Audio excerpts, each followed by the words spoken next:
Track reviews. Hey everyone, Anthony Fantano here, internet's busiest music nerd. Hope you're doing well, and it is time for a track review. I'm going to be talking about this new cut, this new posthumous cut from both Lil Peep and XXXTentacion, Falling Down. It features some co-writing from I Love McConan, of all people. Haven't heard from him in a while. Kind of interesting to see that he's tied into this song.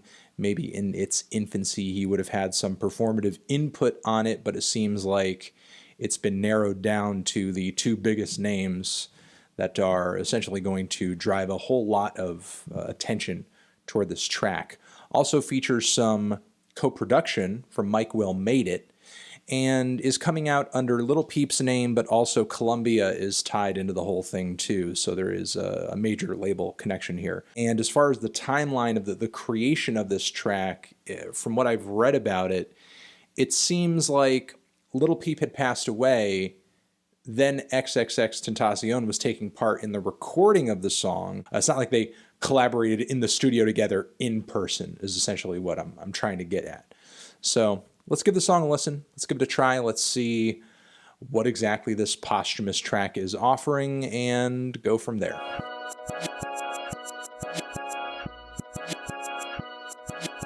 Okay, I guess I have a lot of thoughts about this, a handful of different thoughts. I guess the first thought I'll throw out there is a contextual one. I feel like the sound of this, the vibe of this, is very much the new wave. It's very much the next wave. This whole emo rap thing, I can only imagine how much bigger it could become over the next few months, over the next year or so.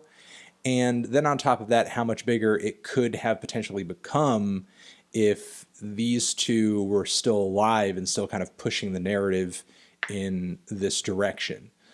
That being said, though, given that it seems like we essentially have really a pop song.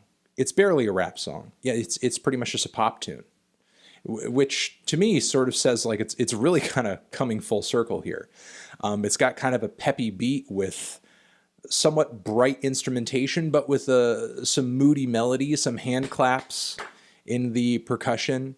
Not really super crazy about X's singing voice on the track. There's a portion where they throw in what feels like him talking to a camera, maybe on social media, just about how he wishes he could have met Peep and that Peep's passing made him want to check out his music and learn more about what he was doing and his sound. And he mentioned, I guess, feeling remorse over that, or I guess the mindset of being pushed towards an artist's music or checking out an artist's music after they've passed, because that remorse tends to kind of bring in some curiosity, I guess. Peep's vocals, to me, felt pretty strong on the track. I guess I'll say, I think it's kind of interesting how instrumentally and structurally, this song is pretty clean and straightforward. I don't know if this is exactly how things would have ended up had both of them been alive when this song was 100% finished and released, but it certainly feels like this whole emo pop rap thing is sort of cleaning up and getting ready for a lot of mainstream attention. You know, it really does feel like it's being groomed to be as widely appealing as possible. And now with songs like this embodying the spirit of emo as it was in the mainstream over a decade ago at this point, I feel like the music is also embodying a lot of things I didn't really care for when it came to mainstream emo back in the day, which a great deal of it back then I didn't even really like, when it was sort of a new, refreshing, exciting thing. Not to deride emo entirely as a genre, that is not my intention.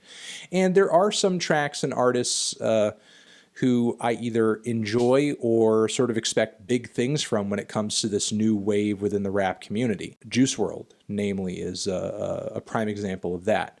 But I just feel like the overly saccharine instrumentation, the super melodramatic and kind of cliched and I suppose tragic lyrics on the track, I thought were, I don't know, either a bit predictable, or I guess not really all that intriguing. Maybe some of the phrasing or word choice or verbal illustrations were a bit basic, I suppose. Like, come let's watch the rain as it's falling down, sunlight on your skin when I'm not around. So basically when I'm not there, things are fine, or it's a sunny day, or I'm raining on your parade, or when I'm near you, it's a darker time, it's blacker, it's drearier.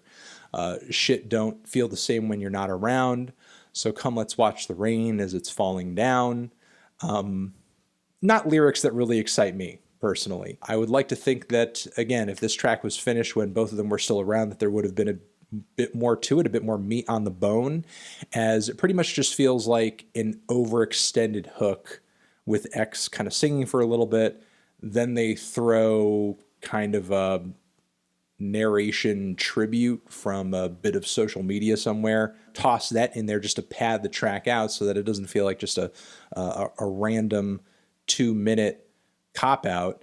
And honestly, to me, that doesn't make it feel any less like, hey, we have a label here trying to, I guess, basically profit off of the internet drama that will be stirred as a result of hearing both of these guys on a track.